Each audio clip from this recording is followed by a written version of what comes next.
Good evening. A group representing nearly 100 of Canada's universities is sounding the alarm over declining enrollment and revenue as Ottawa's crackdown on foreign students begins to take effect.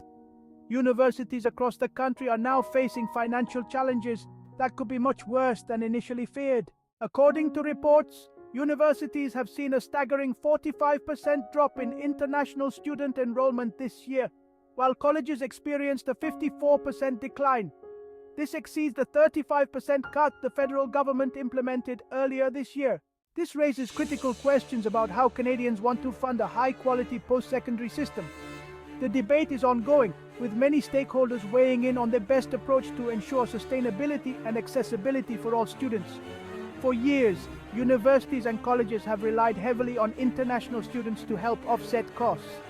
These students bring in significant revenue, which is crucial for maintaining the quality of education and facilities. For example, at Queen's University in Kingston, a Canadian student pays just over $7,500 for a year's tuition, which is relatively affordable compared to other countries, while an international student is charged nearly $57,000. This stark difference highlights the financial challenges faced by international students and raises questions about the fairness and sustainability of such a funding model. However, this reliance on international students has also had a significant impact on local communities, affecting various aspects of daily life and the local economy. A report from the Canada Mortgage and Housing Corporation highlights that the influx of international students has contributed to rising rents and the lowest vacancy rates since 1988, particularly in major urban centres like Vancouver. This surge in demand for housing has made it increasingly difficult for local residents to find affordable accommodation, exacerbating the housing crisis in these areas.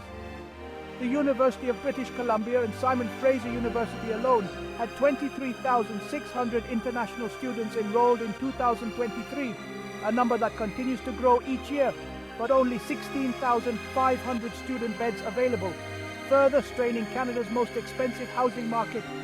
This shortage of student housing forces many to seek accommodation off campus, driving up rental prices in surrounding neighbourhoods and putting additional pressure on the already limited housing supply. The situation calls for urgent measures to address the housing needs of both international students and local residents, ensuring a balanced and sustainable housing market for all. Despite these housing concerns, universities are still advocating for more international students to join their campuses. They believe that the diversity and global perspectives these students bring are invaluable to the academic environment and overall student experience. Universities are also pushing for fewer restrictions on their work permits, allowing international students to gain practical experience and contribute to the local economy while studying.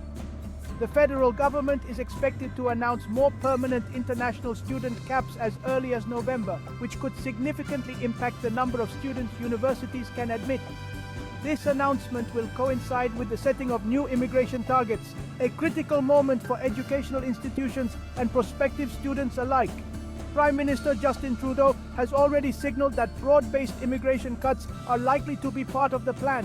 This move is seen as a response to growing concerns about housing shortages and the strain on public services. As the debate over international students and their impact on Canada's education system and housing market continues, the future of how we fund post-secondary education remains uncertain. Stay tuned for more updates.